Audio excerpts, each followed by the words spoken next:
अभी सुन रहे हैं बगैवा सिटी टी धमाका को।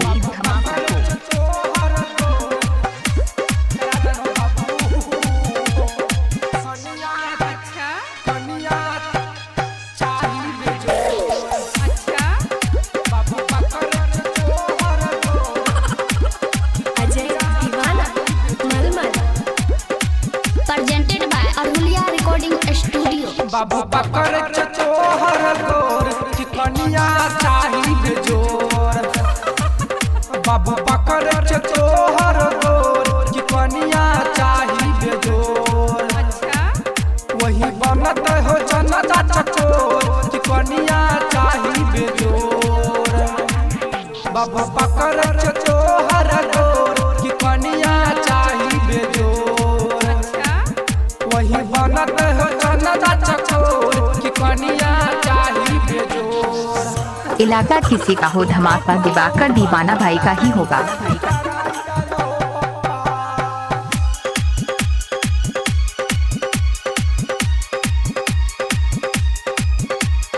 अजय दीवाना कदम चौक प्रेजेंटेड बाय अरुलिया रिकॉर्डिंग स्टूडियो।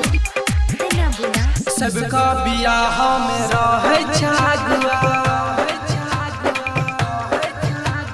हमारा भगला दिवाली फगुआ। सबका बियाह में रहे छागुआ हमारा भगला दिवाली फगुआ। आबो न रहब दुख न सहब करबो न तोहर मन मानी। तोरा बेटा में कनियो न कसूर कि जला दिए बनबा भैसूर। तोरा बेटा में कनियो न कसूर कि जला दिए बनबा भैसूर। आप सुन रहे हैं दिवाकर दीवाना भाई को ग्राम बगेवा जिला मधुबनी 2020।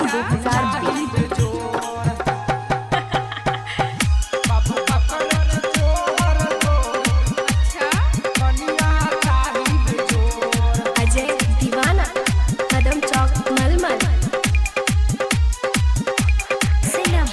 हमरा से छटका के भगेले शादी